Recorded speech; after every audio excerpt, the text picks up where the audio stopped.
नमस्कार, आप देख रहे हैं हमारा खास कार्यक्रम डिबेट शो। सवाल तो पूछेंगे, मैं हूं राकेश। महागठबंधन में भगदड़ मचने वाली है। विधानसभा चुनाव के बाद से ही एनडीए नेता लगातार ऐसे बयान दे रहे हैं और इसे हवा मिली राज्यसभा चुनाव में वोटिंग से आरजेडी के 1 और कांग्रेस के 3 विधायकों की गैर हाजिरी पर, और फिर इनमें से 2 विधायकों को विधानसभा की अलग अलग कमेटियों में, समितियों में जो अध्यक्ष बनाने पर, और इसके बाद बिहार बीजेपी अध्यक्ष ने महागठबंधन में भगदड़ की बात कह दी। कुछ ऐसा ही जेडीयू के नेता भी कह चुके हैं। हालांकि आरजेडी इसे दुष्प्रचार करा देता है। ऐसे में सवाल तो पूछेंगे, महागठबंधन में टूट के एनडीए के दावे में कितना दम है। और इसी डिबेट शो का हिस्सा आज हमारे साथ 4 खास मेहमान हमारे साथ जुड़ चुके हैं। हमारे साथ जेडीयू की तरफ से हमारे साथ प्रवक्ता जुड़ चुके हैं राजेश तिवारी जी, और इसी के साथ साथ आरजेडी प्रवक्ता प्रमोद सिन्हा जी, बीजेपी प्रवक्ता राहुल आनंद और कांग्रेस प्रवक्ता नदीम अंसारी जी इस वक्त हमारे साथ जुड़ चुके हैं। आप चारों का बहुत बहुत स्वागत है। और पहला सवाल विपक्ष से ही ले लेते हैं, आरजेडी प्रवक्ता प्रमोद सिन्हा जी से। प्रमोद सिन्हा जी, एनडीए लगातार बार बार ये कहती आ रही है कि विपक्ष में यानी कि महागठबंधन में भगदड़ मचने वाला है, तो इस पर किस तरह का आप रुख देखते हैं? क्या लगता है कि ये राजनीतिक हकीकत है या फिर राजनीतिक नैरेटिव? क्या मानते हैं आप, सच क्या है? देखिए राकेश जी, सबसे पहले तो समझने की बात है कि जिस प्रकार से मशीनरी मैनेजमेंट के बल पर इन लोगों ने ज्ञानादेश हासिल करने का काम किया, और ये लोग तो कहते हैं कि हमको प्रचंड बहुमत मिला, तो उस प्रचंड बहुमत मिलने के बाद भी इनकी निगाहें कहाँ टिकी हुई हैं? ये अपने घर को तो देख नहीं पा रहे हैं, इनकी निगाहें टिकी हुई हैं विपक्ष को, कि विपक्ष के पास इतने विधायक कैसे हैं। अरे सवाल उठता है कि आपके पास तो सारे संसाधन थे, आपने तो सारे संसाधनों का दुरुपयोग करने का काम किया, और इस दौरान चुनाव आयोग भी मुखदर्शक बना रहा। विधानसभा चुनाव के दौरान कई सारी आपत्तियों को दर्ज कराने के बाद भी उस पर कहीं कोई कार्रवाई नहीं हुई। जिन महिलाओं के खाते में 1,56,00,000 महिलाओं के खाते में जो है 10,000 रुपया दिया गया, और उन्हीं में से महिलाओं को जो है बूथों पर भी लगाने का काम किया गया, उन जीविका दीदियों को, और कई सारी चीज़ें हैं। तो मशीनरी मैनेजमेंट जब आपके साथ था, आपके पास था, तो आपको तो 243 सीट ले लेना चाहिए था। लेकिन सवाल उठता है कि महागठबंधन को भले सदस्य की संख्या भले कम आई, लेकिन 1,95,00,000 लोगों ने हम लोगों को वोट करने का काम किया, और वोटिंग परसेंटेज को देख लीजिए तो राष्ट्रीय जनता दल जो है सबसे अधिक मत पाने वाला पार्टी बना। वो ठीक है, वो बातों को हम सुन चुके हैं, लेकिन प्रमोद सिन्हा जी, बात ये आ रही है ना कि जो आपके पास विधायक हैं वो भी जा सकते हैं। भगदड़ जैसी स्थिति है, संपर्क में करने की बात कही जा रही है। आप जो बात बोल रहे ना, हम उसी पर आ रहे थे। लेकिन सवाल उठता है कि ये जिस प्रकार का जो है बार बार इस तरह का नैरेटिव बनाने का जो काम करते हैं, तो सबसे पहले देखिए ना, 25 से 30 फिर से नीतीश, और 3 महीना में हो गए, कर दिए गए नीतीश कुमार फिनिश, उनका पलायन यहाँ से जो है दिल्ली कर दिया गया। तो सबसे पहले भगदड़ कहाँ मचेगी? सबसे पहले भगदड़ तो जो है से जदयू में ही मचेगा। क्यों भाई? उनके नाम पर आप लोगों ने वोट लिया, जनता ने अगर जनादेश, आप कहते हैं कि हमको प्रचंड जनादेश दिया, तो किनके चेहरे पर दिया? नीतीश कुमार जी के चेहरे पर। तो उनको क्यों 3 महीना में आप लोगों ने फिनिश करने का काम किया? अगर हिम्मत है एनडीए के भीतर, तो वो जनता के बीच जाएं और जनता के से जो है फिर से विश्वास लेने का काम करे, उनका जनादेश लेने का काम करे। लेकिन इस प्रकार की कोरी बातों का कोई मतलब नहीं है। महागठबंधन एकजुट है, महागठबंधन में कहीं कोई दिक्कत और परेशानी नहीं है। ये लोग जो लार टपकाए रहते हैं और जो है अनर्गल प्रलाप और अपने भी शक्तियों का दुरुपयोग करके जो कुछ हासिल कर लेते हैं ना, तो उससे जो है ये मदमस्त हो जाते हैं। ठीक है, और उसी का ये प्रतिकार है, इस प्रकार की जो बातें वो बोलते हैं। नदीम अंसारी जी से भी हम जवाब ले लेते हैं। नदीम अंसारी जी, आप क्या मानते हैं, राजनीतिक हकीकत है या फिर ये राजनीतिक नैरेटिव पर? सच क्या है? भगदड़ मचने वाली है आप लोग में? देखिए, आपको ये समझना पड़ेगा कि चुनाव के 3 महीने बाद ये परिस्थिति बिहार में क्यों बन गई। चूंकि जैसे ही भाजपा ने नीतीश कुमार जी के कनपट्टी पे कट्टा रख करके, जो प्रधानमंत्री बिहार के चुनाव में अक्सर कहा करते थे, उसी का प्रयोग करके नीतीश कुमार जी को यहाँ से विदाई का एक रास्ता तय किया।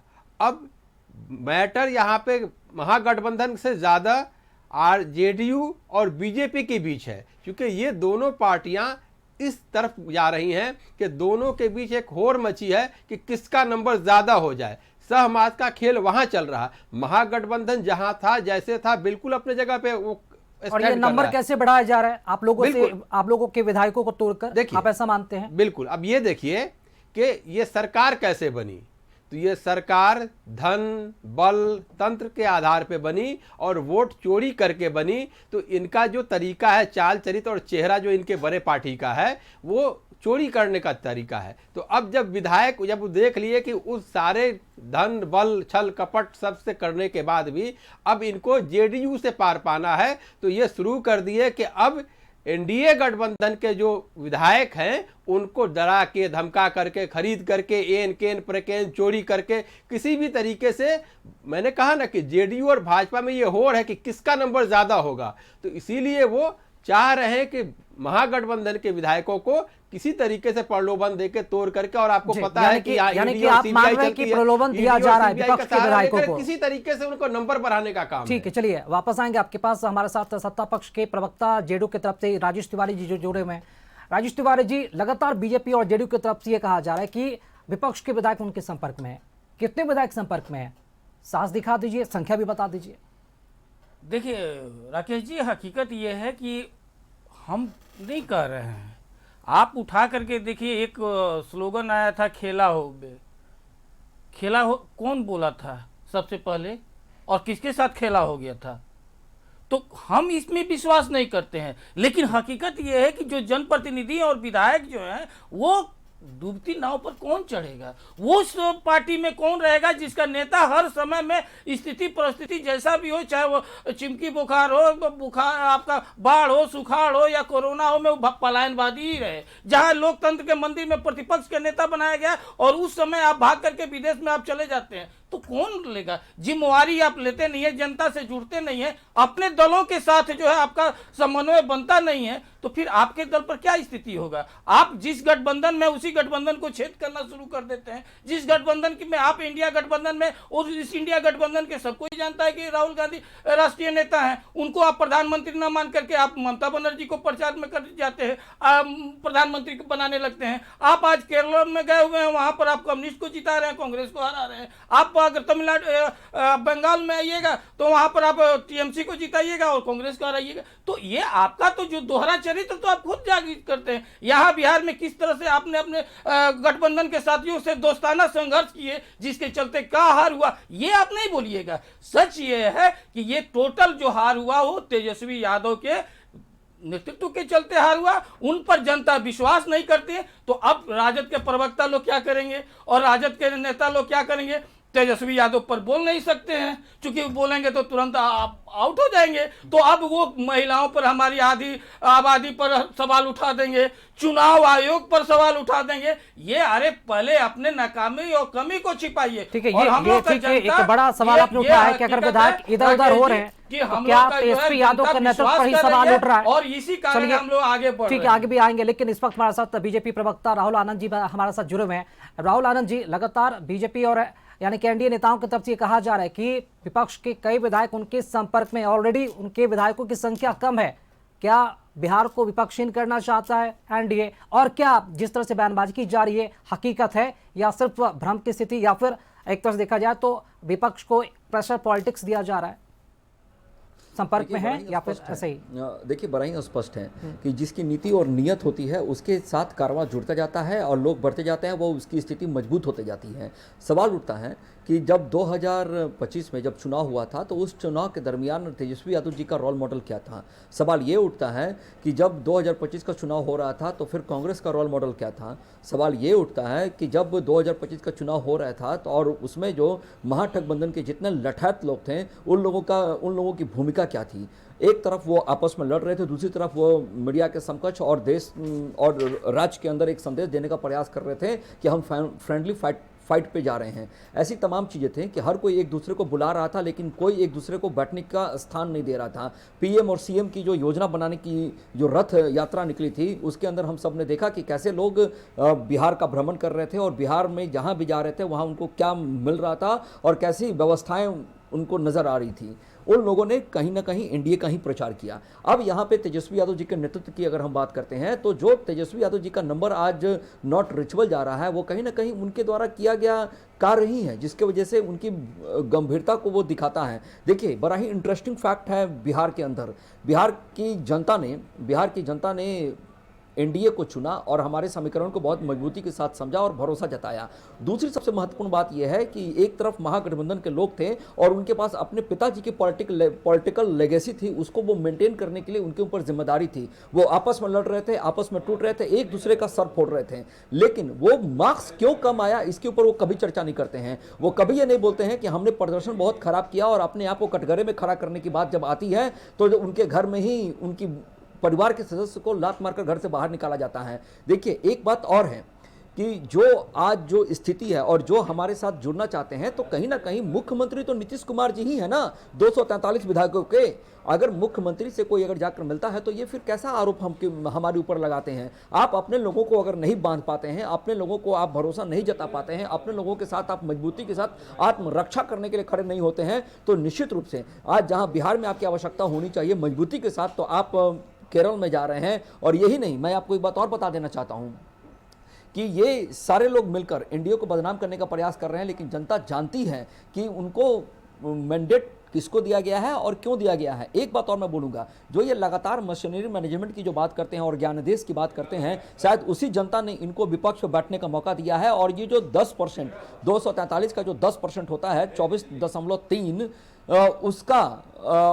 उसको बने रहने के लिए अपने विधायकों पर ये कार्रवाई तक नहीं करेंगे कांग्रेस के साथी और या फिर आरजेडी के प्रतिपक्ष के नेता। बहुत ही बड़ा स्टेटमेंट और ये बयान आपने दिया यहाँ पर, क्योंकि पिछले दिनों जो कुछ भी घटनाक्रम हुआ राहुल आनंद जी, हम सब ने देखा कि अब तक कोई कार्रवाई नहीं हो पाई है, क्योंकि कांग्रेस की तो यहाँ पर बात ही छोड़ दीजिए, क्योंकि वहाँ तो विधायक दल के नेता भी नहीं है और इस वजह से वहाँ व्हीप नहीं, जिसकी वजह से शायद ये तकनीकी मजबूरी भी होगी कांग्रेस की, शायद वो कार्रवाई नहीं कर रही है और आगे कर भी नहीं पाएगी। एक बात और बोलूंगा, देखिए अभी तक कांग्रेस ने अपने विधायक दल का नेता नहीं चुना। दूसरी सबसे महत्वपूर्ण बात कि अगर इनके 3 विधायक चले भी जाते हैं तो सदस्यता नहीं जाने वाली है किसी की, इसलिए इनके साथ मजबूरी हो गई है और सीना जोड़ी की बात। बहुत ही बड़ी राजनीतिक कमजोरी यहाँ पर कांग्रेस की तरफ से नजर आ रही है। बड़ा बात भी आपने कही, चलिए इसका जवाब भी हम ले लेते हैं प्रमोद सिन्हा जी से। प्रमोद सिन्हा जी, क्या यहाँ पर सवाल तो बनता है ना ये, क्योंकि आप अपने विधायकों को बांध कर नहीं रख पा रहे हैं, आप इसे दुष्प्रचार बता रहे हैं भगदड़ जैसी बातों को, क्योंकि वास्तविकता में जो घटना है वो घटनाएं तो हो रही हैं।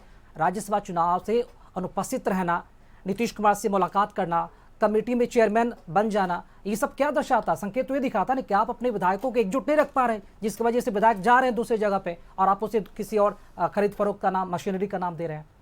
प्रमोद सिन्हा जी, कैसे इसे देखेंगे? हम राकेश जी नाम नहीं दे रहे हैं, थोड़ा पीछे आप चले जाइए। 2024 में जब विश्वास मत हासिल कर रहे थे माननीय मुख्यमंत्री नीतीश कुमार जी, तो हमारे कई विधायकों को सत्ता पक्ष की तरफ उन लोगों ने ले जाने का काम किया, अपने तरफ बैठाने का काम किया, और उसके बावजूद हम लोगों ने जब उन पर कार्रवाई के लिए विधानसभा स्पीकर को लिखित में देने का काम किया, तो पूरे सेशन तक, मतलब 2025 चुनाव तक उस पर कहीं कोई कार्रवाई विधानसभा स्पीकर के द्वारा नहीं किया गया। और उन लोगों को पारितोषिक क्या दिया गया, देखिए ये भारतीय जनता पार्टी के लोग जब बोलते हैं ना तो बड़ा हास्यास्पद लगता है। जब तक आप उन पर कार्रवाई नहीं करिएगा तो वो तो राष्ट्रीय जनता दल के ही विधायक है, उनको इन लोगों ने अपने पार्टी का प्रवक्ता तक बना देने का काम किया। आप देखिए वो कई तरीके से जेल मैनुअल में बदलाव करने का काम किया, पारितोषिक देने के लिए क्या क्या किए, ये तो सारी बातें जो है सामने हैं। तो कहीं ना कहीं आपके पार्टी के लोगों में, विधायकों में असंतोष होता होगा ना, शायद वो ये देखिए ये लोग किस प्रकार का व्यवहार, किस प्रकार का प्रलोभन और किस प्रकार की चीजें वहां करने का काम करते हैं। अब देखिए ना, राज्यसभा चुनाव का अगर आप संदर्भ बताइएगा तो 35 विधायक हमारे पास थे, हमको 41 तक जाना था, हम तो 6 विधायक की जो जरूरत थी उसको हमने पूरा करने का काम किया। इनके पास 38 विधायक थे लेकिन 41 तक ये नहीं जा सके। लेकिन इन लोगों ने जो षड्यंत्र करने का काम किया, किस प्रकार का किया, ये तो पूरा देश जानता है, पूरा बिहार और पूरा देश जानता है। ये बताना होगा ना कि आप संख्या पूरा क्यों नहीं कर पाए, गलती आप पर किसकी है? नहीं, किसके विधायक ने साथ छोड़ दिया? सुन लीजिए राकेश जी, किस प्रकार का ये लोग जो है अपनी शक्तियों का दुरुपयोग करते हैं, सत्ता संरक्षित जो संसाधनों का दुरुपयोग करते हैं। अभी आपने तो कहा कि राज्य मंत्री का दर्जा दे दिया गया। अरे देखिए कई चीजें हैं जिसको आप इसको समझा जा सकता है। पहले तो विश्वास मत के तहत भी जिन विधायकों को इन्होंने अपने पाले में करने का काम किया, एक एक विधायक को किस प्रकार से उन्होंने लाभ पहुंचाने का काम किया, तो इस प्रकार का ये लोग वहां पर बैठे हुए हैं कि अब कौन किसके प्रभाव में किस प्रकार से आ जाता है वो अलग विषय है। लेकिन अगर सुचिता की बात की जाए, नैतिकता की बात की जाए, तो ये लोग इतने गिरे हुए हैं कि कहीं पर भी जो है जाकर के कितनों इनको गिरने की जरूरत होगी ये लोग गिर जाएंगे। अभी देखिए जदयू के साथी बोल रहे थे खेला होगा, लेकिन यहाँ तो 3 महीना में नीतीश जी के साथ खेला हो गया है। और बड़ा उदाहरण दे रहे थे तो अरुणाचल प्रदेश में इनके विधायकों को किसने अपने पाले में करने का काम किया था। अरुणाचल प्रदेश में तो ये लोग भी अलग लड़े थे ना, भारतीय जनता पार्टी से अलग ठीक है, जवाब ले लेते हैं राजेश तिवारी जी वापस आएंगे, समय की कमी है। राजेश तिवारी जी चुनाव प्रचार में व्यस्त हैं, उनकी अनुपस्थिति में आप खेला कर रहे हैं क्या? उनकी अनुपस्थिति में ये क्या कहे, इनके तेजस्वी यादव सेल्फ गोल मारने में खुद खेला करने हैं। आप जिनका उदाहरण पहले बोलिए, आप ना बताइए। सबसे बड़ी बात है, सुनिए, हमारा जो जितने विधायक थे 202 विधायकों को वोट दिए, जो खेला कर दिया तो ये जो इंटरव्यू बोल रहे हैं आगे गलगर्दन पर तभी यही राजनीति के कमी करने पर बात करती है। अरे यही कारण बात है। आप क्या बात करने का काम करते हैं तो बगल में जो नेता है भारतीय जनता पार्टी के उनके हाथ से थाली छीन लेते हैं, ये इनका है। अभी एक लेटर भी इन लोगों ने जारी कर दिया है। अभी तो वो राज्य के मुख्यमंत्री है, लेकिन जब वो मुख्यमंत्री नहीं रहेंगे तो उनकी सुरक्षा कैसी होगी, उस यही कारण है कि प्रमोद सिन्हा जी ये तो संवैधानिक व्यवस्था है ना, क्योंकि वो राज्यसभा अब जा रही है तो उन्होंने विधान परिषद से इस्तीफा दे दिया है। ये जो एआईएम इनका विधायक 5 विधायक वो आरजेडी के खिलाफ लड़ा था। एआई ओवैसी क्या क्या तेजस्वी के बारे में और तेजस्वी क्या बोले उसके बारे में, उसके बाद क्या खरीदा, क्या उसके प्रदेश अध्यक्ष का ईमान साहब का क्या ईमान ये लोग करता है, ये सब जानता है। और दूसरी बात क्या है, हमारा कोई दिया नहीं है, एनडीए को कोई वोट नहीं दिया है। इनके जो है हिम्मत है तो अपना निकाले, अपना जो विधायक को निकाले, नहीं निकाल सकते हैं क्योंकि ये लोग कहाँ है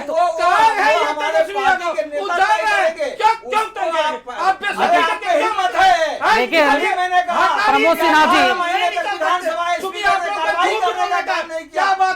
एक मिनट, प्रमोद सिन्हा जी एक मिनट रुक जाइए प्रमोद सिन्हा जी, विपक्ष सत्ता पक्ष का ये सवाल उठाना भी जायज है ना कि पार्टी लाइन से अलग हटकर आपके विधायक कोई काम करते हैं तो आप कार्रवाई नहीं करेंगे तो सवाल तो उठेगा ना, कार्रवाई क्यों नहीं करते हैं? चलिए यही सवाल नदीम अंसारी जी से लेते हैं। नदीम अंसारी एक मिनट, नहीं देखिए समय की कमी ऐसे नहीं, एक मिनट प्रमोद सिन्हा जी थोड़ा रुक जाइए।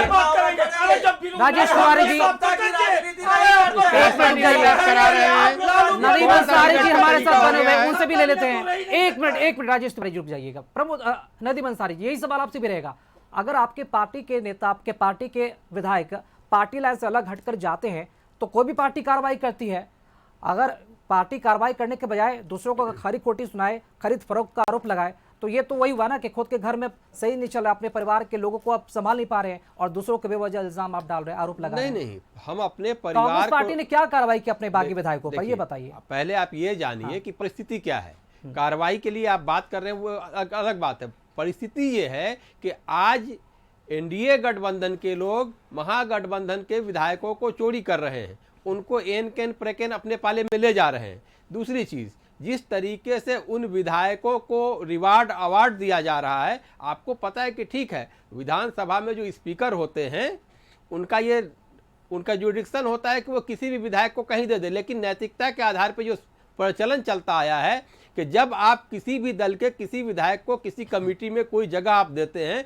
तो नैतिकता ये कहती है कि आप उस दल से पहले पूछिए, उस दल से नाम मांगिए, वो दल जिस विधायक का नाम देता है आप उसको बनाइए। लेकिन यहाँ एनडीए के लोग ये चाहते हैं कि किसी तरीके से दूसरे का विधायक चोरी करके उसको तोड़ करके अपने पाले में लाया जाए। तो इनके यहाँ ना नीति है, ना नियत है, ना सिद्धांत है, इनको सिर्फ सत्ता से मतलब है। और उसी की एक वानगी है कि 25 से 30 नीतीश कुमार को कहने वाले लोग अब 3 महीने में ही नीतीश को फिनिश कर दिए। और ये जेडीयू जो आज इतना चिल्ला रही है, मैं दावे के साथ आपसे ये कह के जा रहा हूँ। प्रधानमंत्री अरे सुनिए ना, बना रहे थे। अरे सुनिए ना, थोड़ा सा सुन लेते हैं। अरे सोनिया आप गांधी ये को देखिए बोले ना, कि जिस नीतीश तरीके कुमार से जी, आप लोग को नहीं समझ अरे आएगा, आप क्योंकि अरे आप लालची हैं लोग। जी, सत्ता ठीक है, बिना आप लोग ठीक है। नहीं कर सकते। राहुल आनंद जी, और राहुल आनंद जी, ये यही सवाल हमारा आपसे है, नीतीश क्या ये कुमार सच है कि का बिहार में कैसे महाराष्ट्र वो में उसके लिए एक मिनट राजेश तिवारी जी, राजेश तिवारी जी, राहुल आनंद जी हमारे साथ बने हुए से सवाल लेते हैं।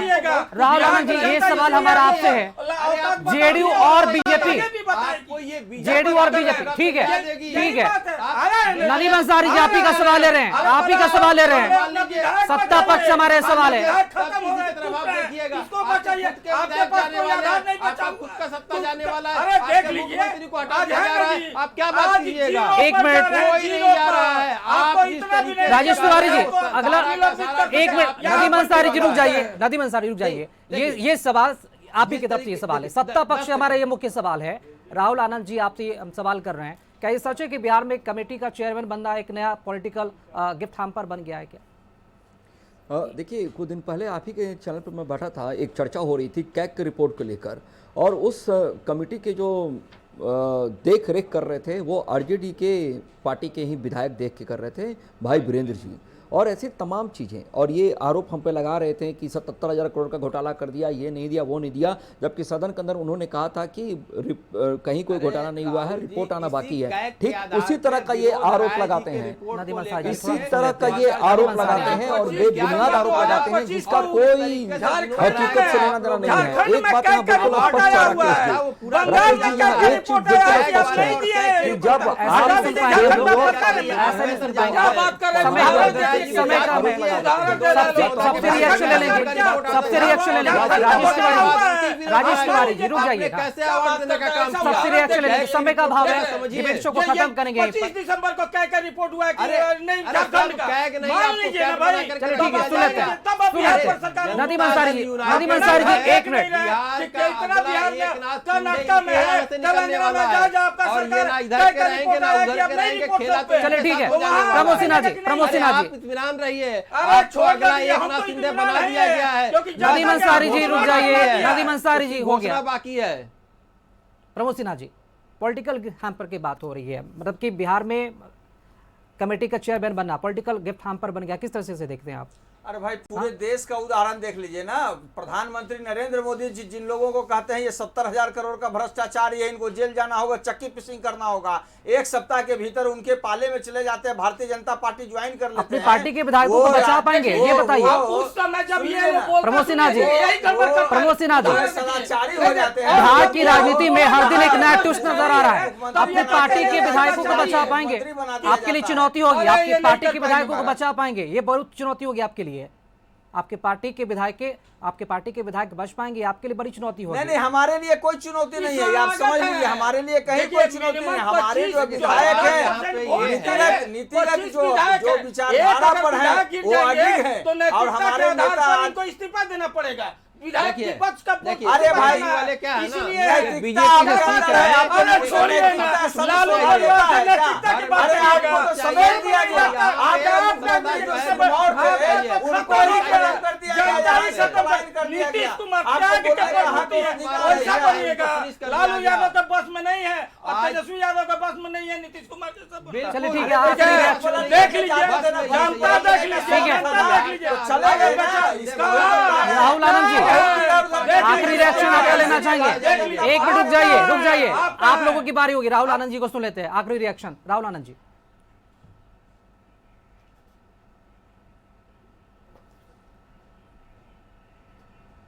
देखिए जी राहुल आनंद जी, जी आवाज आ रही है आपकी, हाँ जी बोलिए। राहुल आनंद जी कहिए। जी क्या प्रश्न पूछिए जरा।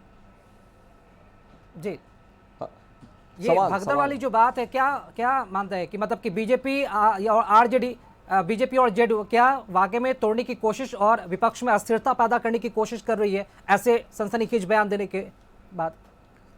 देखिए राकेश जी, ये भारतीय जनता पार्टी हो या फिर जेडीयू हो या एनडीए का जो समीकरण है वो बहुत ही गंभीरता के साथ राजनीति करता है। हम उत्तेजित नहीं होते हैं, हम उत्साहित रहते हैं, कारण ये है कि जो आप तो हम अपने मिशन सहयोगी और और जो सुन लेते हैं हमारा ना, मिशन और जो विजन होता है वो जनता के बीच में रहता है। और प्रभु सिन्हा जी थोड़ा सुन लेते हैं ना, राहुल आनंद जी को बोलने दीजिए ना, ऐसे नहीं होता है डिबेट। आप बोलने दीजिए ना, आप सत्ता पक्ष को बोलने नहीं देते हैं, अपनी पार्टी को संभाल नहीं पा रहे, आप बोलने दीजिए, कब से बोलने दीजिए, सुन लीजिए। इस तरीके से नहीं नदीम अंसारी जी रुक जाइए, नदीम अंसारी जी रुक जाइए, रिक्वेस्ट है। नहीं नहीं सहयोगी दल को निपटाते आए नहीं आप ये तो